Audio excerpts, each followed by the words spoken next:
రాష్ట్ర వ్యాప్తంగా సంచలనం సృష్టిస్తోన్న ఫోన్ ట్యాపింగ్ కేసు విచారణను సిట్టు వేగవంతం చేసింది. ఈ కేసులో భాగంగా ప్రముఖ సెఫాలజిస్ట్ ఆరా మస్తాన్ సిట్ అధికారులు ఎదుట హాజరయ్యారు.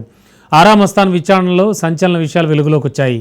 ఎన్నికల సమయంలో రేవంత్ రెడ్డి, కొండలరెడ్డి, చామల కిరణ్ కుమార్తో ఆరా మస్తాన్ మాట్లాడారు. రేవంత్ రెడ్డితో మాట్లాడిన కాల్స్ను ప్రభాకర్ రావు టీం ట్యాపింగ్ చేసింది.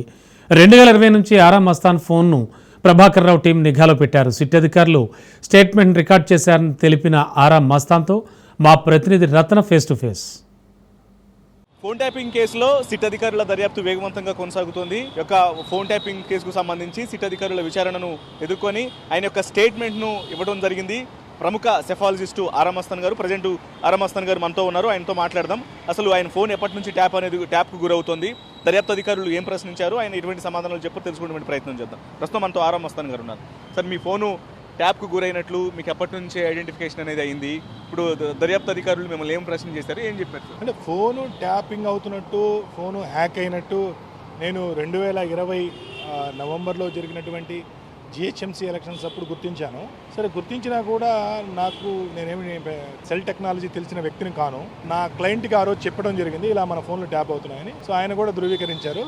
తర్వాత వెంటనే జరిగినటువంటి నాగార్జున సాగర్ బై ఎలక్షన్ సమయంలో అయితే పక్కాగా ఫోను ట్యాపింగు, ఫోన్ హ్యాక్ అవ్వడం లాంటివి అన్నీ జరిగినాయి అనేది నేను గమనించిన తర్వాత నాకు పరిచయం ఉన్నటువంటి కొద్దిమంది పోలీసు ఉన్నతాధికారుల దగ్గర దాన్ని డిస్కస్ చేసి ట్యాప్ కాకుండా ఉండేదానికోసం అని చెప్పేసి నేను సాఫ్ట్వేర్ని వాడటం జరిగింది. అయితే ఆ సాఫ్ట్వేర్ కారణంగా నా ఫోను హ్యాక్ కాకుండా నిరోధించగలిగాను తప్పితే ఫోను ట్యాప్ కాకుండా నిరోధించలేకపోయాను.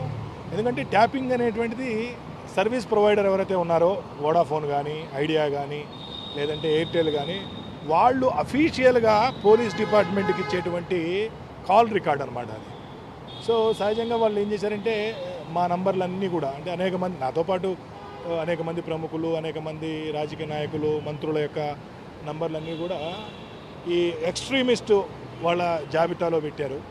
అంటే ఉగ్రవాదులు, మావోయిస్టులు జాబితాలో కలిపి సమాచారాన్ని రాబట్టేటువంటి ప్రయత్నం చేశారు.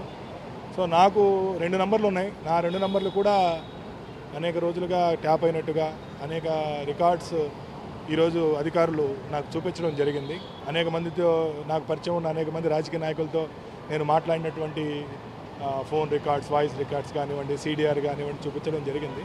ఎవరైనా సరే ఏదో ప్రముఖులు కాదా అనేది ఇక్కడ విషయం కాదు. ఇంకొకరి వ్యక్తిగత గోప్యతను హరించడం అనేటువంటిది చాలా అన్యాయం. అనేక మంది పారిశ్రామికవేత్తలు, అనేక మంది రాజకీయ నాయకులు, వీళ్ళందరికీ సంబంధించినటువంటి, మరి అది తెలిసి చేశారా, తెలియక చేశారా, ఎందుకు చేశారో తెలియదు, కానీ ఏదో 1-2 సమాచారాల కోసం వందలాది మంది ఫోన్లు చేయడం అనేటువంటిది ఇది ఏమాత్రం భావ్యంగా అనిపించలేదు. ఇది వాస్తవంగా ఒకవేళ మావోయిస్టు, టెర్రరిస్టులు అయినా సరే ఈ విధంగా ట్యాప్ చేయడం అయితే మాత్రం మావోయిజం, టెర్రరిజం కంటే కూడా ఇంకా ప్రమాదకరమైంది అనిపించింది నాకు. సో వారికి చట్టంలో వారికి ఉన్నటువంటి లొసుగుల్ని ఆధారంగా చేసుకొని సర్వీస్ ప్రొవైడర్ల దగ్గర నుండి అఫీషియల్గా ఈ రికార్డ్స్ తెప్పించడం ఏదైతే ఉందో, ఇది ఖచ్చితంగా భవిష్యత్తులో ఇటువంటి విధానాలకి స్వస్తి పలకాలని మాత్రం నేను బలంగా కోరుకుంటున్నాను. మీరు ఏ ఒక్క పార్టీకి సంబంధించి కూడా ప్రత్యక్షంగా ఉన్నటువంటి ప్రమేయంగా ఉన్నటువంటి వ్యక్తులు కాదు. అలాంటి అంటే ఒక సెఫాలజిస్ట్గా మీరు ఎన్నికల ఫలితాలు ఎలా ఉంటాయనేది మాత్రం అంచనేసి మీ యొక్క అభిప్రాయాలను తెలియజేసేటువంటి వ్యక్తి. ఇది అన్ని పార్టీల పరిస్థితులను కూడా తెలియజేస్తూ ఉంటారు. అటువంటిది మీ ఫోన్లను ట్యాప్ చేయడం వెనకాల ప్రధాన ఉద్దేశం ఏమై ఉంటుందని చెప్పని మీరు అనుకుంటున్నారు? ఎలక్షన్స్ అప్పుడు ఏదో ఒక రాజకీయ పార్టీకి పనిచేస్తుంటాం. సో రాజకీయ పార్టీకి పనిచేసినప్పుడు కోట్ల రూపాయల విలువైనటువంటి డేటా మా దగ్గర ఉంటుంది. బహుశా ఈ డేటాని ఉచితంగా తెలుసుకోవాలి అనేటువంటి ఆలోచనతో ఏమైనా చేశారా అనేది కూడా నాకు అనిపిస్తూ ఉంది. సో మా దగ్గర ఏంటంటే ముఖ్యంగా ఒకటి రాజకీయ పార్టీల యొక్క నాయకుల యొక్క పరిస్థితి ఎలా ఉందనేది అర్థమవుతుంటుంది. రెండోది ఈ పారిశ్రామికవేత్తలు వీళ్ళు కాంటాక్ట్ చేస్తుంటారు, ఏ రాజకీయ పార్టీ పరిస్థితి ఎలా ఉంది ఏంటి అని. అలాగే అనేక మంది ఉన్నతాధికారులు కూడా కాంటాక్ట్ చేస్తుంటారు. ఈ సమాచారం తెలుసుకొని వారిని డైరెక్ట్గా ఇన్ఫ్లుయెన్స్ చేయాలి అనేటువంటి ఆలోచన ఏమైనా చేశారా అనిపిస్తుంది. ఎందుకంటే ఈరోజు కాల్ రికార్డ్స్ ఏవైతే ఉన్నాయో, కొన్ని కాల్ రికార్డ్స్ మొత్తాన్ని డిలీట్ చేసేసారు. డిలీట్ చేసిన తర్వాత మిగిలి ఉన్నటువంటి వాటిని చూస్తుంటే నాకు అలా అనిపిస్తుంది. అంటే దర్యాప్తు అధికారులు, ఇప్పుడు సిట్టు దర్యాప్తు అధికారులు మీ ఫోన్ ట్యాప్కు గురైందనేటువంటి విషయాన్ని మీకు ఎప్పుడు తెలియజేయడం జరిగింది? మొత్తం ఎన్ని సంవత్సరాల నుంచి మీ ఫోన్ ట్యాప్కు గురవుతున్నటువంటి విషయాలను ఏమన్నా మీకు తెలియజేశారా? మీకు మొత్తం అసలు ఎన్ని పేజీలకు సంబంధించిన ఏమైనా ఎవిడెన్స్ అనేది ఏమన్నా చూపించారా? ఏం చెప్పారు మీకు? అంటే వీరైతే నాకు ఒక నెల రోజుల క్రితం తెలియజేశారు. సరే, విచారణకు రమ్మని పిలిచారు. నేను విచారణకు రావడానికి నేను వేరే దగ్గర ఉప ఎన్నికల అడవుల్లో ఉండి నేను ఇప్పట్లో కాదు నేను తర్వాత వస్తానని చెప్పడం జరిగింది. సో నాకున్న పని ఒత్తిడి దృష్ట్యా రాలేకపోతున్నప్పుడు వారు నోటీస్ ఇవ్వడం జరిగింది, వచ్చి వ్యక్తిగతంగా హాజరుగండి అని. సరే, ఈరోజు సమయం ఇచ్చారు. ఈరోజు ఉదయము మరియు సాయంత్రం విచారించారు. వారికి నాకు తెలిసినటువంటి విషయాలన్నీ చెప్పాను.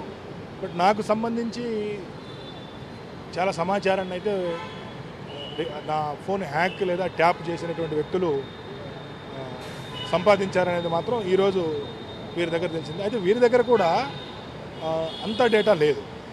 అంటే నేను 2020 నుండి నా ఫోన్ ట్యాప్ అవుతుందని చెప్తున్నాను కదా, 2020 నుండి వీళ్ళ దగ్గర డేటా లేదు. ఆ తర్వాత 2023 నుండి మాత్రం వీళ్ళ దగ్గర, అంటే అధికారుల దగ్గర డేటా ఉన్నట్టు నేను గమనించాను. బహుశా ఎవరైతే ఇంతకుముందు ఈ కేసులో కొద్దిమంది పోలీస్ అధికారులని వీరు అరెస్ట్ చేయడం జరిగింది. ఆ అరెస్ట్ చేసినప్పుడు వాళ్ళ మొబైల్ లేదంటే తర్వాత మూసీ నదిలో దొరికినటువంటి కొన్ని ఈ మన వాటిని సేవ్ చేసేటువంటి హెచ్డి సేవ్ చేసేటువంటి కొన్ని అవి తీసుకురావడం జరిగింది కదా, వాటిలో బహుశా 2023 నుండే డేటా ఉన్నట్టు నాకు అర్థమైంది.